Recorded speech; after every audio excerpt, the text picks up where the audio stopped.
আসসালামু আলাইকুম ওয়া রাহমাতুল্লাহি ওয়া বারাকাতুহু। আশা করি আপনারা সকলে ভালো আছেন। বন্ধুরা, আজকের এই ভিডিওতে আমরা বলবো যে হযরত ফাতেমা রাদিয়াল্লাহু তাআলা আনহু এর জন্য জান্নাত থেকে পোশাক আসা এবং তার একজন ইহুদি বান্ধবীর বিয়েতে যেভাবে জান্নাতি পোশাক পরে গিয়েছিলেন সেই সম্পর্কে একটি বিস্ময়কর সত্য ঘটনা, যা শুনে আপনার মন ছুঁয়ে যাবে ইনশাআল্লাহ। তাই ভিডিওটি একেবারে শেষ পর্যন্ত দেখবেন। বিশ্বনবী হযরত মুহাম্মদ সাল্লাল্লাহু আলাইহি সাল্লামের মেয়ে হযরত হাসান হুসাইনের মা যখন ছোট ছিলেন তখন সেই বয়সে একজন ইহুদি মেয়ের সাথে বন্ধুত্ব হয়। বন্ধুত্ব হওয়ার পর প্রায় 12 বছর পার হয়ে যায়। তারপর একদিন সেই ইহুদি মেয়েটির বাবা তার মেয়েকে বলে যে সে তার জন্য একজন স্বামী নির্বাচন করেছেন। ছেলেটি হলো শিল্পপতির ইহুদির ছেলে। বাবা মেয়েকে জিজ্ঞেস করলেন, মা, তুমি কি এই বিয়েতে রাজি? মেয়েটি বলল, বাবা, এই উত্তরটি আমি কালকে দেব, আজকের রাতে আমাকে সময় দিন, আমি একটু ভেবে দেখি।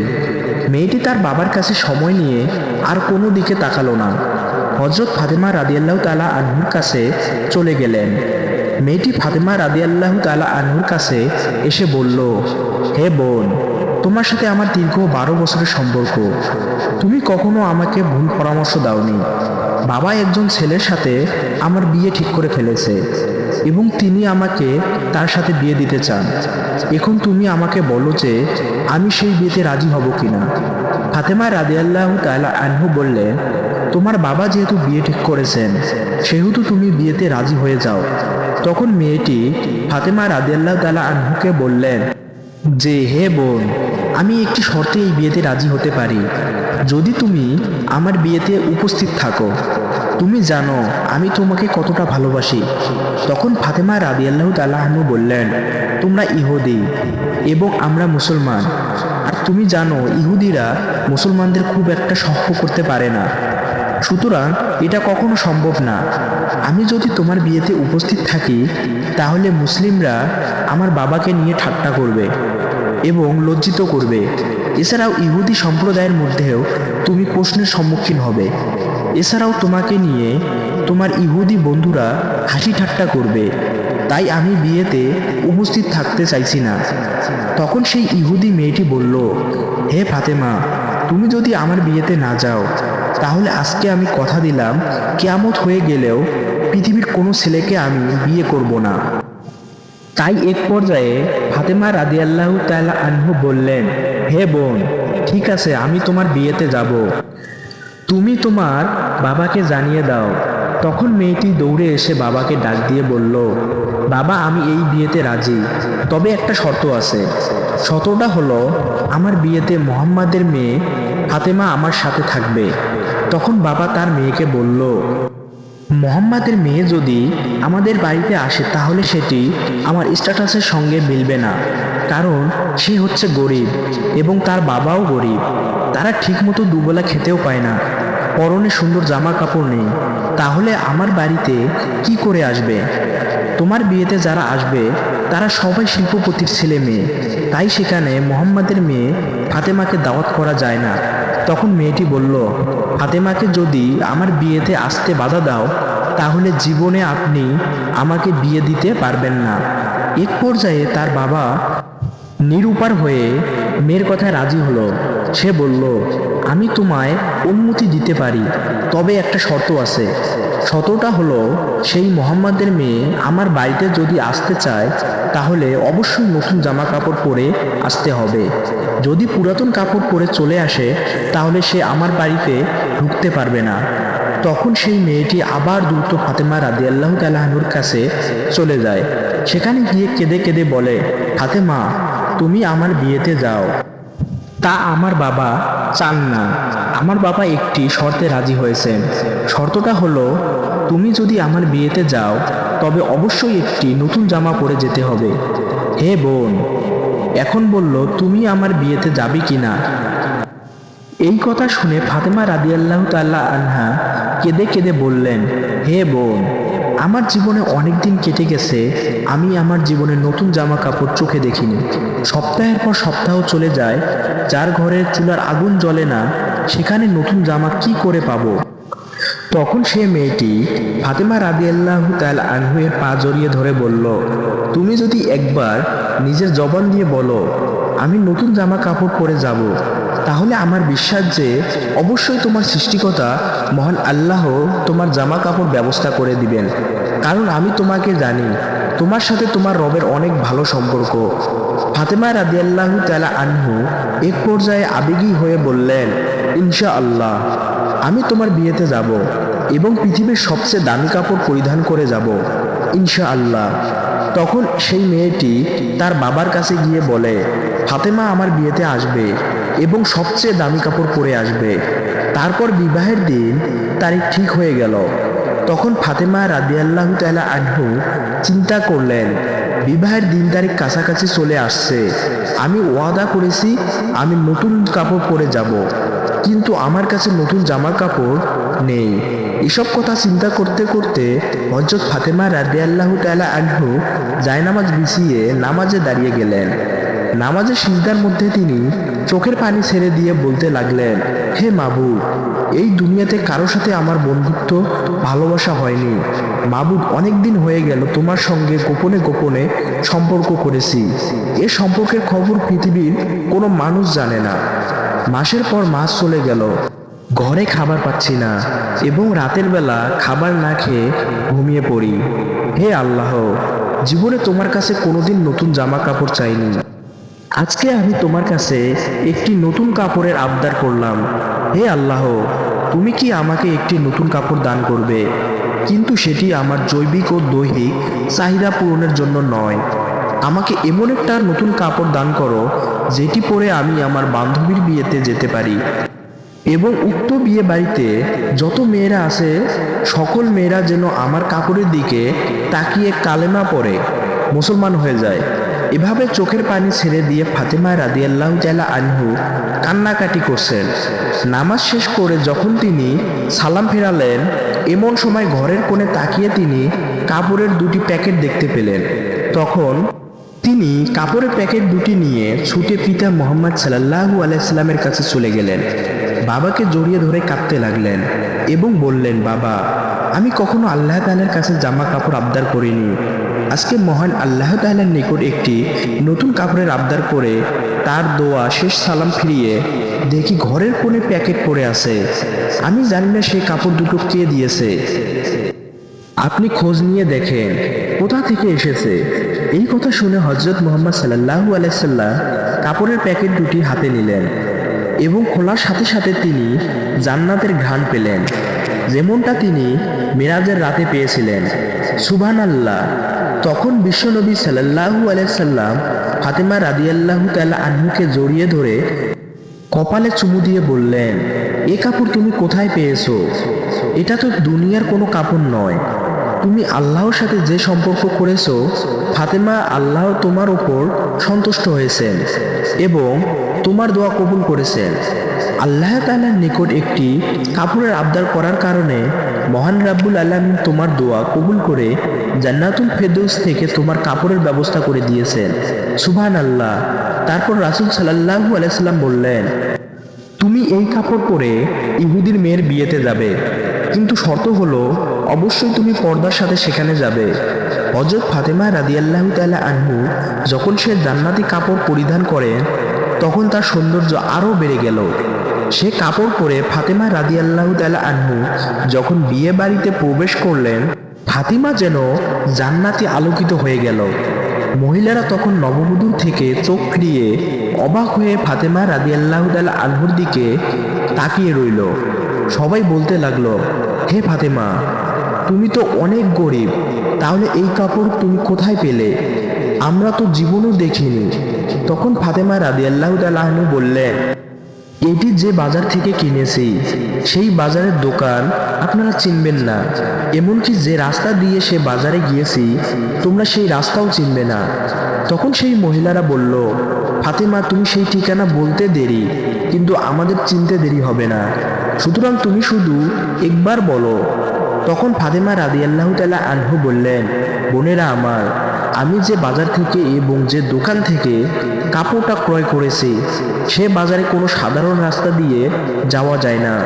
ওই দোকানে এবং ওই মার্কেটে যেতে হলে একটি বিশেষ রাস্তা দিয়ে যেতে হয় এবং সেই রাস্তার নাম হলো সিরাতুল মুস্তাকিম, যে রাস্তার জন্য আমার বাবা সবসময় দিনের দাওয়াত দিয়ে থাকে, যে রাস্তার জন্য আমার বাবা তায়েফের একবার রক্তাক্ত হয়েছেন, যে রাস্তার জন্য আমার বাবা উম্মতি উম্মতি বলে সর্বদা ক্রন্দন করে, সেই রাস্তার নাম হচ্ছে সিরাতুল মুস্তাকিম। তোমরা যদি সিরাতুল মুস্তাকিমের রাস্তা দিয়ে চলতে থাকো তাহলে কিছুটা সামনে একটি বাজার পাবে। সে মার্কেট বা বাজারের নাম হলো জান্নাত। আর জান্নাত নামক বাজারে যদি প্রবেশ করতে পারো তাহলে সে দোকানটি পেয়ে যাবে। সে দোকানের মালিক আমাকে এই পোশাকটি উপহার দিয়েছেন। সে দোকানটির নাম হচ্ছে জান্নাতুল ফেরদৌস। তখন মহিলারা ফাতেমা রাদিয়াল্লাহু তাআলা আনহু এর কথা শুনে বললেন, ফাতেমা, আমরা সেই রাস্তায় যাব, তুমি আমাদের বলে দাও কি করে যেতে হবে। ঐতিহাসিকদের মতে উপস্থিত অধিকাংশ মহিলারাই ফাতেমা রাদিয়াল্লাহু তাআলা আনহুর গায়ে শোভাবর্ধনকারী পোশাকটি দেখে এতটা আবেগপ্রবণ হয়ে পড়েছিলেন যে নারীরা তা পাওয়ার জন্য মনে হচ্ছিল যেন জীবনও দিতে পারেন। তখন ফাতেমা রাদিয়াল্লাহু তাআলা আনহু বললেন, সেই রাস্তা দিয়ে যদি বাজারে যেতে হয় তাহলে তোমাদেরকে আমার সাথে সাথে একটি বাক্য উচ্চারণ করতে হবে। তখন সেই নারীরা বলল, আমরা উচ্চারণ করব, তুমি বলো। তখন ফাতেমা রাদিয়াল্লাহু তাআলা আনহু শাহাদাত বাক্য উচ্চারণ করে বললেন, লা ইলাহা ইল্লাল্লাহু মুহাম্মাদুর রাসূলুল্লাহ সাল্লাল্লাহু আলাইহি সাল্লাম। ওই মহিলারা সাথে সাথে ওই বাক্য পড়ে মুসলিম ধর্ম গ্রহণ করলো। আল্লাহ তাআলা বললেন, হে আমার বান্দাগণ, যদি আমাকে মনে প্রাণে বিশ্বাস করো, দুনিয়ার জমিনে তোমাদের চাইতে দেরি হবে কিন্তু আমার দিতে দেরি হবে না। মহান রাব্বুল আলামিন আমাদেরকে আল্লাহর ওপর তাওয়াক্কুল করার তৌফিক দান করুন, আমিন। আসসালামু আলাইকুম ওয়া রাহমাতুল্লাহি ওয়া বারাকাতুহু। আশা করি আপনারা সকলে ভালো আছেন। বন্ধুরা, আজকে এই ভিডিওতে আমরা হযরত ইব্রাহিম আলাইহিস সালাম আল্লাহর আদেশে তার প্রিয় পুত্র ইসমাইল আলাইহিস সালামকে কুরবানি করা এবং প্রকৃতপক্ষে কি ঘটেছিল সেদিন সেই সম্পর্কে একটি বিস্ময়কর সত্য ঘটনা আপনাদের সামনে উপস্থাপন করা হলো, যা শুনে আপনার মন ছুঁয়ে যাবে ইনশাআল্লাহ। তাই চলুন আজকের এই ভিডিও শুরু করা যাক। একদা হযরত ইব্রাহিম আলাইহিস সালাম স্বপ্নে দেখলেন যে কে যেন তাকে বলছে, হে আল্লাহর দোস্ত, আপনি আল্লাহর রাস্তায় কুরবানি করুন। নবীর প্রতি স্বপ্নের আদেশ ওহীর সমতুল্য। তাই হযরত ইব্রাহিম আলাইহিস সালাম স্বপ্নে কোরবানির আদেশ পেয়ে অস্থির হয়ে উঠলেন। অনেক চিন্তা ভাবনা করে তিনি দুম্বা ও উট কোরবানি করে দিলেন। দ্বিতীয় রাত্রে তিনি আবারও স্বপ্নে দেখলেন কেউ একজন তাকে বলছেন, হে নবী, আপনি আল্লাহর রাস্তায় কোরবানি করুন। এবারও নবী 200 উট কোরবানি করলেন। অতঃপর তিনি তৃতীয় রাতেও তিনি একই স্বপ্ন দেখলেন। তৃতীয়বারেও তিনি 200 উট কোরবানি করলেন। চতুর্থ রাতেও তিনি আবারও স্বপ্নে দেখলেন যে কে যেন তাকে বলছেন, হে আল্লাহর দোস্ত, আপনি আল্লাহর রাস্তায় আপনার প্রিয় বস্তুকে কোরবানি করুন। এবারের স্বপ্ন দেখে তিনি বুঝতে পারলেন যে প্রিয় বস্তু তার সন্তান হযরত ইসমাইল আলাইহিস সালাম নির্বাসিত মাতার নিকট থাকে।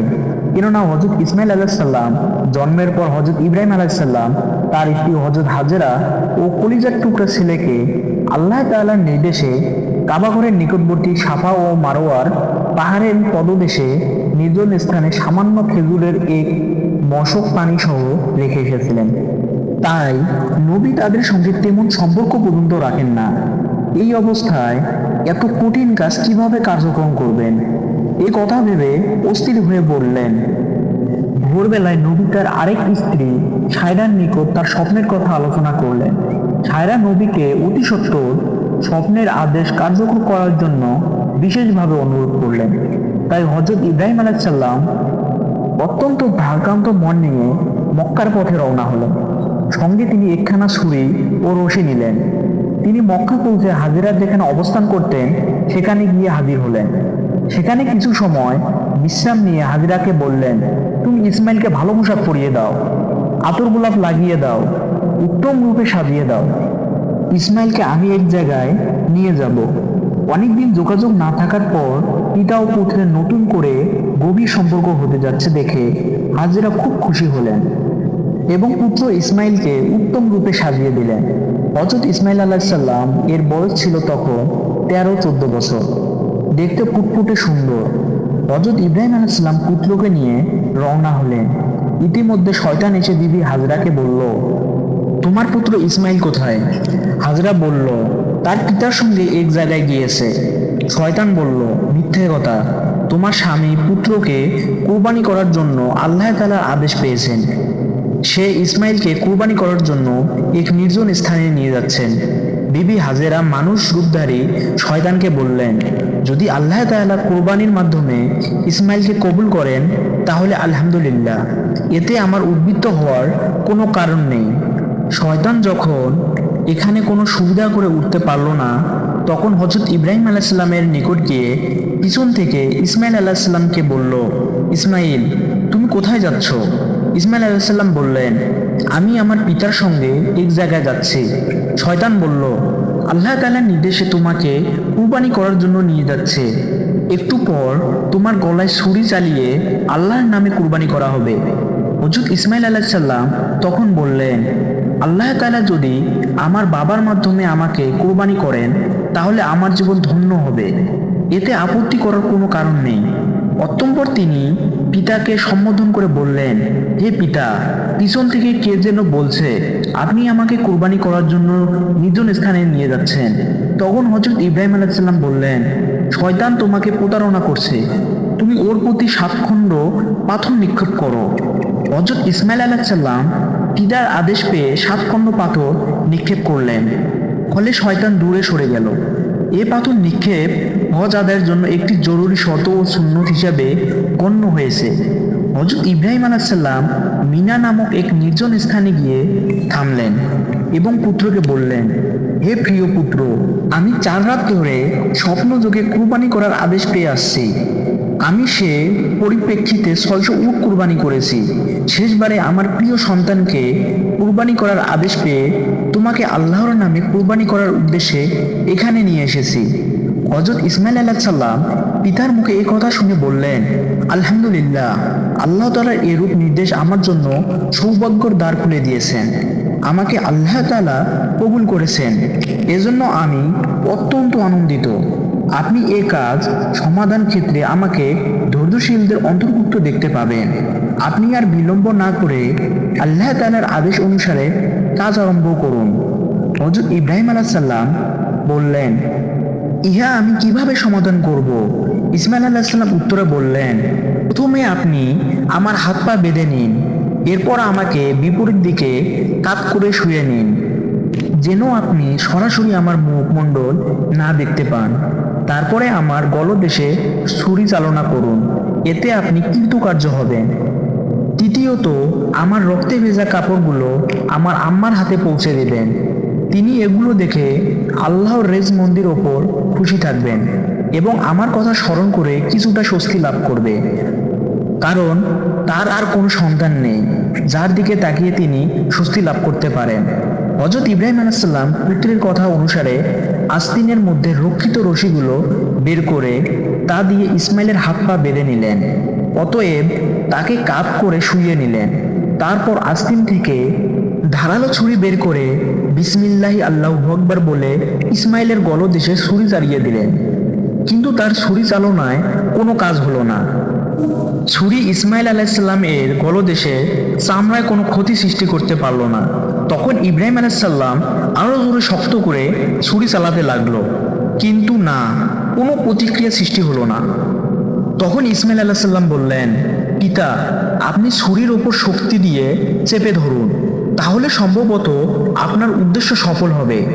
নবী এবার তাই করলেন, কিন্তু ছুরির তীক্ষ্ণ মাথাও চামড়ার ভিতরে প্রবেশ করে না। তখন ইব্রাহিম আলাইহিসসালাম রাগ করে ছুরি দূরে নিক্ষেপ করলেন। তখন ছুরি বলে উঠল, হে ইব্রাহিম আলাইহিসসালাম, তুমি আমাকে ইসমাইল আলাইহিসসালাম গলা কাটার জন্য একবার বলো, কিন্তু মহান রাব্বুল আলামিন আমাকে 10 বার বারণ করেছেন। অতএব তোমার কথার গুরুত্ব দিব না আল্লাহ তাআলার কথার গুরুত্ব দিব? অতএব তুমি অন্য প্রস্তাব গ্রহণ করো। হযরত ইসমাইল আলাইহিসসালাম ও হযরত ইব্রাহিম আলাইহিসসালাম উভয় ছুরির কথা শুনলেন। ইসমাইল আলাইহিসসালাম তখন পিতাকে বললেন, হে প্রিয় পিতা, সন্তানের মুখের দিকে তাকিয়ে জবাই করা অত্যন্ত কঠিন কাজ। এ কাজ হয়তো আল্লাহ তাআলা পছন্দ করছেন না। অতএব আপনি কাপড় দিয়ে আপনার চোখ দুটি বেঁধে নিন, যাতে আমার চেহারা আপনি দেখতে না পান। তখন আপনার চেষ্টা অবশ্যই কাজে আসবে। হযরত ইব্রাহিম আলাইহিস সালাম হযরত ইসমাঈল আলাইহিস সালামের পরামর্শ অনুসারে নিজ চক্ষু দুটি বেঁধে নিলেন এবং পূর্বের মতো ইসমাইলকে কাত করে শুইয়ে দিলেন। অতঃপর বিসমিল্লাহি আল্লাহু আকবার বলে ছুরি চালালেন। এবার ছুরি সহজে চলল। কলকল করে রক্ত প্রবাহিত হয়ে জবাইয়ের কার্যক্রম সমাধান হলো। আল্লাহ তাআলা তার নবীর শেষ পরীক্ষা সফলতা দেখে সন্তুষ্ট হলেন, যার পরিণামে আল্লাহ তাআলা জিবরাইল আলাইহিস সালাম মারফতে বেহেশত থেকে আনা এক দুম্বাকে জবাই মুহূর্তে ইসমাঈল আলাইহিস সালাম এর স্থলে শুইয়ে দিয়ে ইসমাঈল আলাইহিস সালামকে একটু দূরত্বে দাঁড় করিয়ে রাখলেন, যার সামান্য লেজ মাত্র নবীর পক্ষে সম্ভব হয়নি। হযরত ইব্রাহিম আলাইহিস সালাম জবাইয়ের কাজ সুষ্ঠুভাবে সম্পূর্ণ হয়েছে ভেবে আলহামদুলিল্লাহ পাঠ করলেন এবং চোখের কাপড় খুলে ফেললেন। তখন তিনি যা দেখলেন তা তিনি বিশ্বাস করতে পারছেন না। তাই তিনি একবার চোখ দুটি হাত দিয়ে মুছে চতুর্দিকে তাকালেন। বাস্তব দৃশ্য ভালোভাবে দেখে তিনি খানিকক্ষণ নিস্তব্ধ হয়ে দাঁড়িয়ে রইলেন। হযরত ইসমাঈল আলাইহিস সালামও নির্বাক। তিনি পিতার দিকে তাকিয়ে রইলেন। খানিক পরে পিতা পুত্রের কাছে গিয়ে তাকে বুকে জড়িয়ে ধরলেন এবং দু চোখের পানি ছড়িয়ে দিয়ে পাঠ করলেন, সুবহানাকা আল্লাহুম্মা। তারপর পিতা ও পুত্র একত্রিত হয়ে শুকরানা নামাজ আদায়ের জন্য দাঁড়িয়ে গেলেন। এ মুহূর্তে হযরত জিবরাইল আলাইহিস সালাম সেখানে অবতীর্ণ হলেন। তুমি সজোরে উচ্চারণ করেছিলেন, আল্লাহু আকবার, আল্লাহু আকবার, লা ইলাহা ইল্লাল্লাহ। অতঃপর তিনি হযরত ইব্রাহিম আলাইহিস সালামের নিকট এসে বললেন, হে আল্লাহর দোস্ত, আল্লাহ আপনাকে সালাম প্রেরণ করেছেন। আল্লাহ তাআলা নবীকে লক্ষ্য করে আরো বলছেন, হে ইব্রাহিম, তুমি আল্লাহ তাআলার উদ্দেশ্যে তোমার স্বপ্নকে বাস্তবায়িত করেছো। নিঃসন্দেহে এটা ছিল মহা পরীক্ষা। আমি এভাবে আমার সৎ ও উদার বান্দাদের পুরস্কৃত করে থাকি। আমি সন্তান কোরবানির ক্ষেত্র বদল করে পশু কোরবানি দ্বারা পুরস্কৃত করেছি। এক্ষেত্রে আরো যা দিবার তা পরকালের জন্য রইল। আমি আমার সৎ নিষ্ঠাবান বান্দাদের পুরস্কার দিয়ে থাকি। ইব্রাহিম আলাইহিস সালাম আমার ঈমানদার কৃতজাত বান্দাদের অন্যতম থাকবেন। হযরত ইব্রাহিম আলাইহিস সালাম আল্লাহ তাআলার প্রেরিত সুসংবাদ শুনে অত্যন্ত খুশি হলেন এবং তার দরবারে শুকরিয়া আদায় করলেন। অতঃপর তিনি ইসমাঈল আলাইহিস সালামকে নিয়ে বিবি হাজরার নিকট চলে গেলেন। সেখানে গিয়ে হাজরাকে সমস্ত ঘটনা খুলে বললেন। হাজরা তখন আল্লাহ তাআলার শুকরিয়া আদায় করলেন। আসসালামু আলাইকুম ওয়া রাহমাতুল্লাহ। আশা করি আপনারা সবাই ভালো আছেন। বন্ধুরা, আজকে আমরা এই ভিডিওতে বলবো যে নবীজি সাল্লাল্লাহু আলাইহি ওয়াসাল্লাম এর পুত্রের মৃত্যুর দিন যে অলৌকিক ঘটনা ঘটেছিল সেই সম্পর্কে একটি বিস্ময়কর ঘটনা, যা শুনে আপনি অবাক হয়ে যাবেন।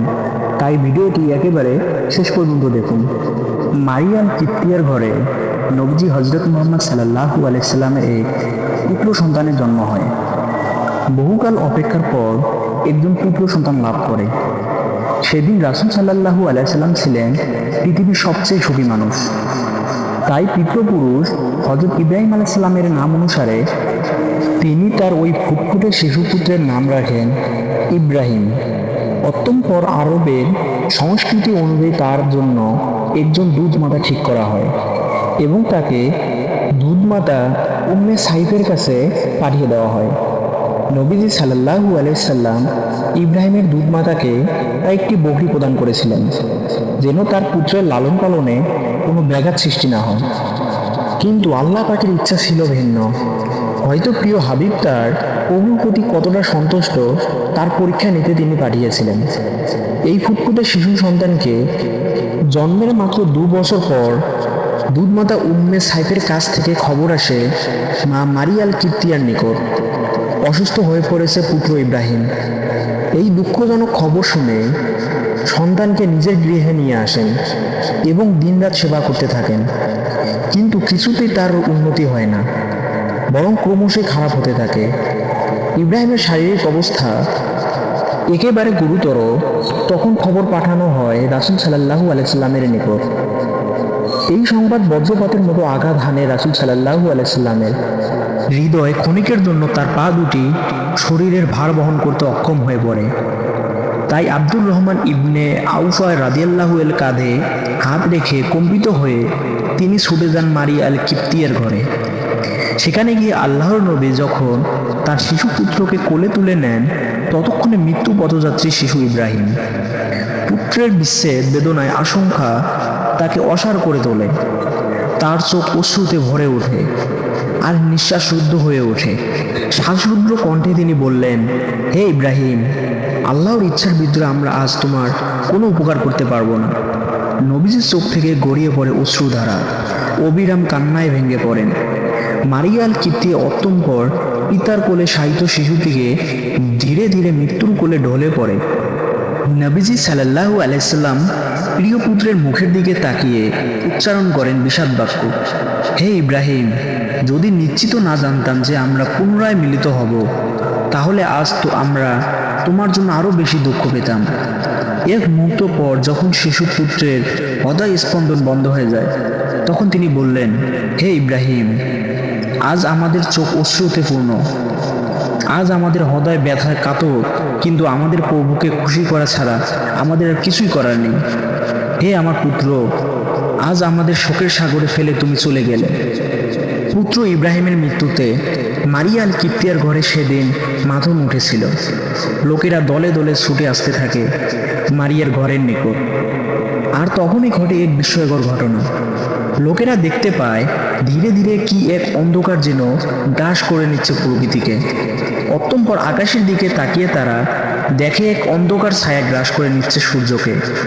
লোকেরা চিৎকার করে ওঠে, তারা বলে, নবীজির পুত্র মারা গিয়েছে। তোমরা দেখো, ইব্রাহিমের মৃত্যুতে সূর্যকে ঢেকে নিয়েছে। ইমানদার ব্যক্তিরা কাফেরদেরকে বলল, নবী পুত্রের মৃত্যুতে প্রকৃতিতে অন্ধকার নেমে এসেছে, তবু কি তোমরা বিশ্বাস করবে না? তিনি আল্লাহর সত্য নবী। অবিশ্বাসীদের কেউ কেউ বলে উঠল, সত্যি তিনি আল্লাহর নবী। সারা মদিনায় ছড়িয়ে ফেলল এই সংবাদ, নবী পুত্রের মৃত্যুর কারণে সূর্য অন্ধকারে ডুবে গেছে, নিশ্চয়ই তিনি আল্লাহর সত্য নবী। মারিয়া আল কিপ্তিয়ার ঘরে শোকে আচ্ছন্ন। নবীজি সাল্লাল্লাহু আলাইহি সাল্লামের কানে পৌঁছে গেল এই কথা। নিজের পুত্রের বিয়োগ বেদনায় তিনি কাতর ছিলেন, তথাপি তিনি উঠে দাঁড়ালেন এবং নিজেকে চাদরে আবৃত করলেন। অতঃপর তিনি মসজিদে গেলেন।